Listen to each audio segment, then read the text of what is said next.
तो आज की वीडियो में हम बात करेंगे पाकिस्तान आर्मी के मेडिकल टेस्ट के इश्यूज़ के बारे में। कैसे कौन से इश्यूज़ हैं जो अगर आप में हों तो आप पाकिस्तान आर्मी के मेडिकल टेस्ट में अनफिट हो सकते हैं, या कुछ आपके माइनर इश्यूज़ हैं अगर आप में, तो आपको पाकिस्तान मेडिकल टेस्ट के लिए रेफ़र किया जाएगा करीबी CMS सेंटर में, जहाँ से आप अपने इश्यूज़ फिक्स करवाएंगे और उसके बाद इंशाल्लाह पाकिस्तान आर्मी के टेस्ट के लिए एलिजिबल होंगे। तो सबसे पहले हम इन चीज़ों को देख लेते हैं कि पाकिस्तान आर्मी के मेडिकल टेस्ट में होता क्या क्या है। इसमें आपसे सबसे पहले आपकी हाइट चेक की जाती है, जो कि आपके 5 फुट और 4 इंच होनी चाहिए कम अज़ कम। उसके अलावा जो आपका वेट है वो BMI इंडेक्स के मुताबिक होना चाहिए। ये BMI इंडेक्स के मुताबिक हम एक वीडियो बना चुके हैं, आप इस वीडियो को देख सकते हैं ताकि वो पता चल जाए कि BMI होता क्या है। उसके अलावा जो तीसरा पॉइंट है वो ये कि आपकी चेस्ट रिक्वायरमेंट 80 सेंटीमीटर होनी चाहिए और उसकी एक्सपेंशन 5 सेंटीमीटर होनी चाहिए। ये भी आपकी वहाँ पर चेक कर ली जाएगी मेडिकल टेस्ट में।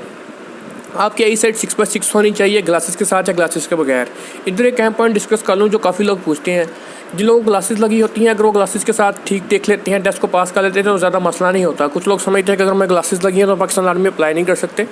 ऐसा बिल्कुल नहीं है। अगर आपकी ग्लासेस के साथ नज़र ठीक है, आप ग्लासेस के साथ ठीक देखते हैं तो आपको इतना मसला नहीं होगा। अगर आपको ग्लासेस नहीं लगी तो आपकी आई साइड 6/6 होनी चाहिए। अगर वो नहीं भी और ज़्यादा इशू नहीं होता, वो आपको कोई ऐनक वगैरह रिकमेंड कर देते हैं या आपको रेफ़र कर देते हैं अपनी आई साइड चेक करवाने के लिए ठीक से, उसके बाद आपको पास कर दिया जाता है। उसके अलावा बेसिकली आपका सर्जिकल एग्ज़ाम होता है, यानी कि ओवरऑल आपकी जो चीज़ें देखी जाती हैं। उसके अलावा आपका फिजिकल एग्ज़ाम होता है कि आप फिजिकली कैसे हैं। उसके अलावा जो मेन पॉइंट इसमें ये है कि मेजर और minor issues. Pakistan army medical test में 2 तरह के इश्यूज़ होते हैं, मेजर और माइनर इश्यूज़। मेजर इश्यूज़ वो होते हैं कि जो अगर आप में है तो आपको उसी वक्त अनफिट कर दिया जाता है और आपको पाकिस्तान आर्मी टेस्ट में मेडिकल के लिए रेफ़र नहीं किया जाता। मसलन कुछ ऐसे इश्यूज़ हैं जो जल्दी फिक्स नहीं हो सकते या परमानेंट इश्यूज़ हैं, तो उसके लिए आपको रेफ़र नहीं किया जाता और आपको अनफिट करार दे दिया जाता है। माइनर इश्यूज़ में कुछ ऐसे इश्यूज़ होते हैं जिस तरह आपकी कोई नाक वगैरह का मसला है या आपके कान के वैक्स का मसला है, कि हम 1 बाय 1 सब पॉइंट्स को डिस्कस करेंगे। अगर वो आपका कोई माइनर इशू है तो उसके लिए आपको मेडिकली रेफ़र कर दिया जाता है। अब अपने करीबी CMS सेंटर जाते हैं और वहाँ पर जो भी मसला होता है आपका वो हल करके आपको वहाँ पर पास कर दिया जाता है और दोबारा टेस्ट के लिए एलिजिबल हो जाते हैं। तो जो मेजर और माइनर इश्यूज़ हैं हम दोनों को काफ़ी डिटेल में नेक्स्ट स्लाइड में डिस्कस करेंगे। जी, तो सबसे पहले हम मेजर इश्यूज़ को डिस्कस कर लेते हैं। मेजर इशू में सबसे मेजर इशू जो आता है टेस्ट के दौरान वो होता है फ्लैट फीट का। फ्लैट फीट से क्या मुराद है? जिस तरह आप तस्वीर में देख सकते हैं कि जो बाएं तरफ तस्वीर है उसमें अगर आपका फ्लैट पाँव है तो आपको जब पाँव रखेंगे तो आपको अंदर गैप नज़र नहीं आएगा। मतलब इस तरह लगेगा कि इस तरह आपका पूरा पाँव सरफेस के साथ टच कर रहा है। इसको आप चेक इस तरह से कर सकते हैं कि अपने पाँव के नीचे वाले हिस्से को गीला कर लें, उसमें अपने पाँव को अच्छे तरीके से ऊपर से साफ़ करें। नीचे वाला हिस्सा आपका गीला होना चाहिए, उसको किसी साफ़ सरफेस पे लगाएं। अगर आपका पूरा पाँव नज़र आता है, यानी कि जिस तरह ऊपर वाली चीज़ में नज़र आ रहा है कि पूरा पाँव का अक्स आपको नज़र आता है, तो उसका मतलब है आपका फ्लैट फीट है। और अगर आपका जो नीचे वाला हिस्सा है जिस तरह आपको गैप नज़र आ रहा है, अगर वो चीज़ है तो उसका मतलब है कि आपका फ्लैट फीट नहीं है। उम्मीद है आपको इस चीज़ की समझ आ गई होगी। अब इसका जो सोल्यूशन है कि उसको ठीक कैसे करें, उसमें ये कि आप ऐसे शूज़ पहने जिसके आप जो सपोर्टिव हों, मतलब जिससे आपका पाँव फ्लैट ना रहे। मतलब ऐसे शूज़ हों जिसके साथ आपका गैप बना रहे और मतलब आपका जो पाँव का दरमियान वाला हिस्सा है वो ऊपर है और वो निचली हिस्से के साथ टच ना करे। और अगर आप ओवर वेट हैं, अगर आपका वेट रहता है तो अपना वेट कम करें। वेट कम करने से भी आपका फ्लैट फीट का मसला ठीक हो सकता है। ये 2 मसले हैं, 2 चीज़ें ऐसी हैं जिनसे आपका घर बैठे ठीक हो सकता है मसला। लेकिन अगर आपका मसला ज़्यादा है तो आपको मेडिकल चेक करवाना पड़ेगा, आपको डॉक्टर से चेक करवाना पड़ेगा। फिर डॉक्टर आपको बताएगा कि आपका मसला किस तरह हल हो सकता है और आपको हो सकता है कि आपकी सर्जरी करनी पड़े, जिसके बाद आपका ये मसला हल होगा। फ्लैट फीट को दरअसल इस तरह है कि उनको भागने वगैरह में मसला होता है, तो इसलिए फ्लैट फीट की सिलेक्शन ज़रा मुश्किल होती है। तो अब मैंने इस स्लाइड में सारा एक्सप्लेन कर दिया है कि आपने फ्लैट फीट चेक किस तरह करना है। एक बार दोबारा बता देता हूँ कि आप अपना पाँव पानी में रखें, उसको किसी सरफेस पर लगाएं। अगर आपका अक्स ऊपर जो ब्लू वाला हिस्सा है उस तरह का लगता है तो आप फ्लैट फीट हैं, और नीचे जो ब्राउन वाला हिस्सा है अगर आपका पाँव उस तरह है तो आप फ्लैट फीट नहीं है। मैंने फिक्स करने के तरीके भी बता दिए हैं, उम्मीद आपको उन पॉइंट की समझ आ गई होगी। दूसरा मेजर मसला जो मेडिकल टेस्ट के दौरान पेश आता है वो नी नॉकिंग का। नी नॉकिंग जिस तरह के पिक्चर में देख सकते हैं कि अगर आपकी लेफ्ट साइड की तरह की आपकी टांगें हैं तो आपको नी नॉकिंग का मसला है। अगर आपकी टांगें राइट साइड पे जो चीज़ शो की गई है, जो पिक्चर शो की गई है, अगर उस तरह है तो आपको नी नॉक का मसला नहीं है। नी नॉकिंग दरअसल लेग्स की डिफॉर्मेशन होती है, इसमें आपकी लेग की शेप सही नहीं रहती, इसका आपको काफ़ी मसला हो सकता है। नी नॉकिंग ख़त्म करने के भी काफ़ी सलूशन हैं। इसमें यह है कि आप टांगों के दरमियान तकिया रख कर सोएं, या कोई जो प्लास्टिक का सख्त बलून होता है उसको टांगों के दरमियान रखें अपने, और कोशिश करें कि आपकी टांगों के दरमियान जो घुटने वाली जगह है उनके दरमियान गैप हो आपका।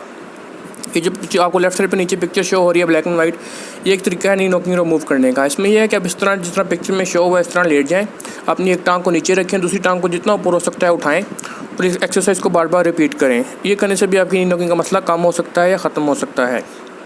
अगर इन चीज़ों को करने से आपका मसला हल नहीं होता तो किसी डॉक्टर से कॉन्टैक्ट करें, वो आपको बेहतर मशवरा दे सकते हैं कि आपने किस तरह इस मसले को ख़त्म करना है। तो उम्मीद है आपको इस चीज़ की भी समझ आ गई होगी। अगला मेडिकल का मसला है एल्बो डिस्क जॉइंट का।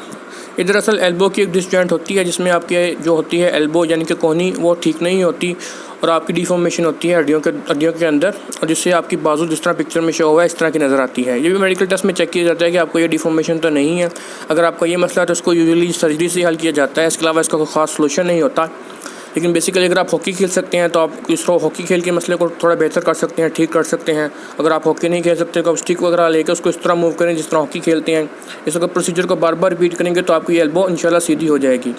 इस तरह आपको पिक्चर में नज़र आ रहा है, इस तरह आप चेक कर सकते हैं कि आपकी एल्बो डिसजॉइंट है या नहीं है। आप कोहनी को पूरा फैला लें, अगर आपकी डिफॉर्मेशन है तो आपका जो बाजू वाला हिस्सा है वो ज़रा नीचे ढलक जाएगा, इससे पता चलेगा कि आपको ये मसला है। तो उम्मीद है आपको ये मसला आपका इस तरह हल हो जाएगा।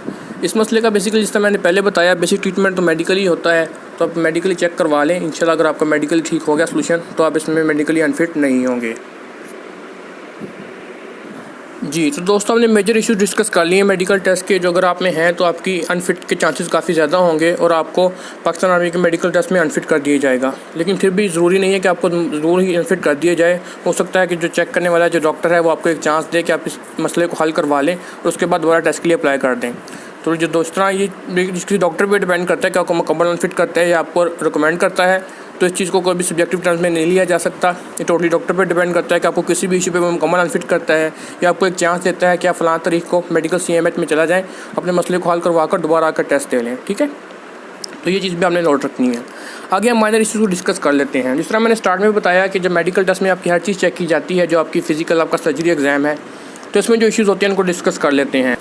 इसमें जो माइनर इश्यूज़ मेडिकल टेस्ट में फेस किए जाते हैं उसमें पहला मसला है वीक आई साइट।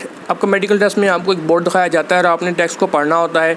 अगर आप उस टेक्स्ट को नहीं पढ़ पाते तो उसका मतलब है कि आपकी आई साइट वीक है। उसके लिए आपको नियरेस्ट CMS में रेफ़र कर दिया जाता है और जो भी उसका हल निकलता है उसके बाद आप आपका दोबारा अप्लाई करते हैं और आपको उस टेस्ट में पास कर दिया जाता है। जिस तरह मैंने पहले बताया कि अगर आप ग्लासेस के साथ ठीक देखते हैं तो ज़्यादा मसला नहीं है, आप ग्लासेस के साथ देखें, आप ग्लासेस के साथ भी आपकी सिलेक्शन हो सकती है।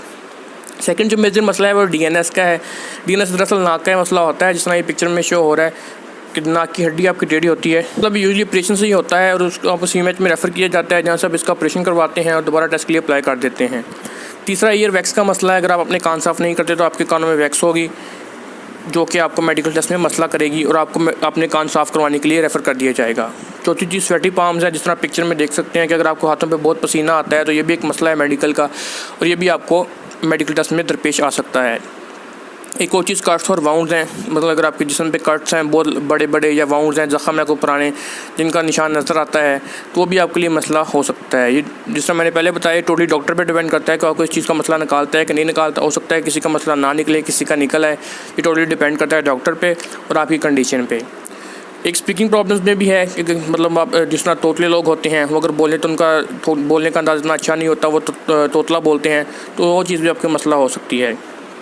चेस्ट डिफॉर्मिटी भी आपकी हो सकती है कि अगर आपके चेस्ट का साइज़ मुकम्मल नहीं है, जिस तरह आपको रिक्वायरमेंट है वो आपका चेस्ट का साइज़ नहीं है, तो भी मेडिकल में आपका इशू हो सकता है।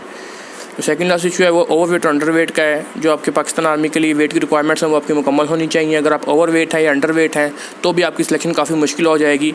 इसके लिए दो चीज़ें होंगी, या तो आपको मुकम्मल फिट कर दिया जाएगा या आपको टाइम दिया जाएगा कि इस टाइम के अंदर अपना वेट कम कर लें या ज़्यादा कर लें और टेस्ट के लिए दोबारा अप्लाई करें।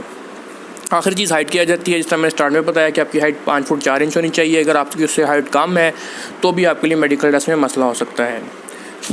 ये जो सारे मसले हैं, ये माइनर इश्यूज़ हैं, इसके लिए आपको मुकम्मल अनफिट नहीं किया जाता यूजुअली। इसके लिए आपको ये किया जाता है कि आपको एक स्लिप दे दी जाती है कि आप नियरेस्ट मेडिकल ऑफिस जाएँ और वहाँ पर जाके अपना जो मसला है वो चेक करवाएं। अगर उसका सोल्यूशन है तो सोल्यूशन करवाएं, उसके बाद दोबारा टेस्ट में आके अपीयर हो जाएँ। ये माइनर इश्यूज़ हमने सारे डिस्कस कर दिए हैं, पिक्चर फॉर्म में आप देख सकते हैं। सारे पॉइंट्स को मैंने लिख भी दिया है, इनको आप नोट कर लें। ठीक है, तो एक दो सारा वीडियो का मैं रिव्यू कर देता हूँ। मेडिकल टेस्ट में दरअसल दो तरह के मसले होते हैं, मेजर इश्यूज़ और माइनर इश्यूज़। मेजर इश्यूज़ वो होते हैं जिससे आप मुकम्मल अनफिट हो जाते हैं और आपकी सिलेक्शन वहाँ पर रोक दी जाती है और आपको अनफिट कर दिया जाता है। जो आपके माइनर इश्यूज़ होते हैं उसमें आपको मेडिकली रेफ़र किया जाता है नियरेस्ट CMH सेंटर में, जो आपके आर्मी का हॉस्पिटल होता है। वहाँ पर जाके अपना चेकअप करवाते हैं, वहाँ पे डॉक्टर जो भी सोल्यूशन बताता है उससे अमल करते हैं और उसके बाद आप टेस्ट में दोबारा अपीयर हो सकते हैं अगर आपका मसला हल हो जाता है।